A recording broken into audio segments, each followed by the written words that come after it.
This video is brought to you in part by Zeal Sound and viewers like you. Thank you. Yo, Speedy, clip this one. But instead, over the last couple of years, they've become even more prevalent. Scott Foster is trending on X or Twitter more than players. That's what they want. Now I'm just as popular as the guys I'm out here trying to control for that hour. Any news is good news, right? But is it though? I know it's eyes on you, but how can that be a good thing for the NBA? Why did Mark Cuban just sell a majority stake in the Mavericks? He knows something I'm with you with that one.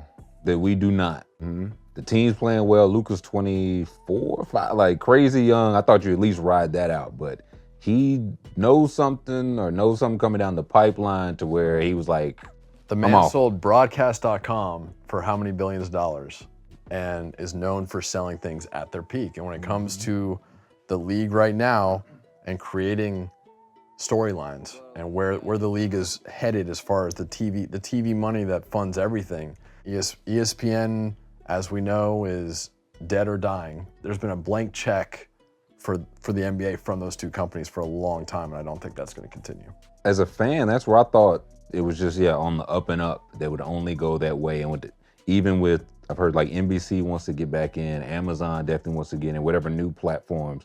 Basketball and baseball have a problem. And baseball ratings, I believe, and in-stadium attendance numbers were actually really good this year. Mm-hmm. But when it comes to basketball and the fact that you're really watching for those highlights, for those few moments in the game that are just otherworldly when it comes to athleticism, and you can consume that on social media after, there's just this really interesting problem that the leagues have. And Mark Cuban selling has really opened up my eyes to the fact that the NBA and the TV money might be dwindling.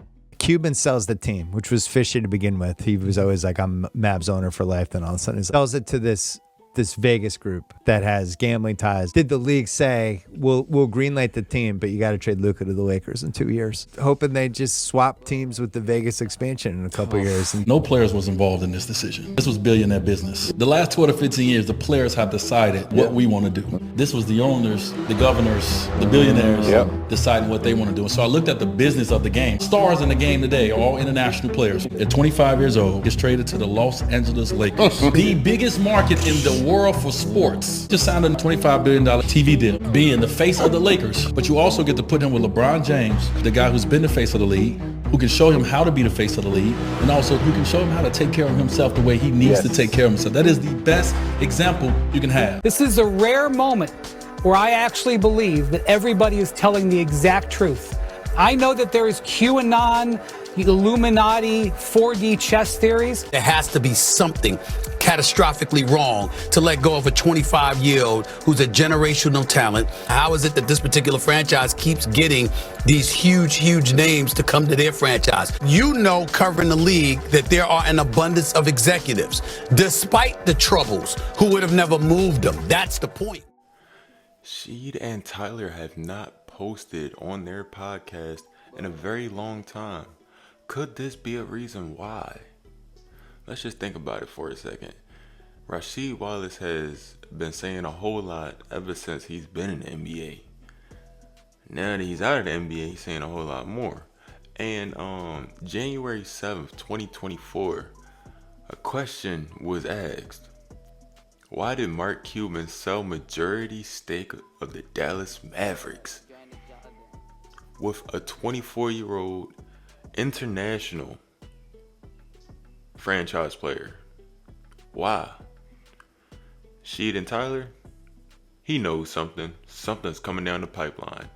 Almost 13 months later, February 1st, what happens?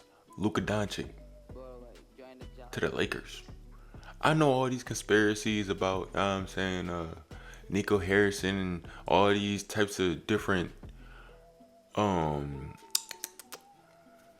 relationships and connections, but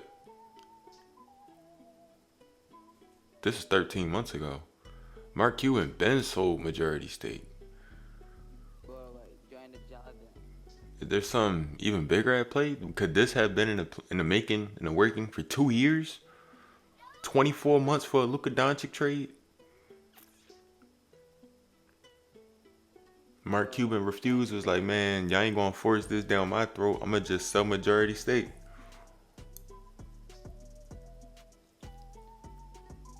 That's good for business, right? Just some food for thought.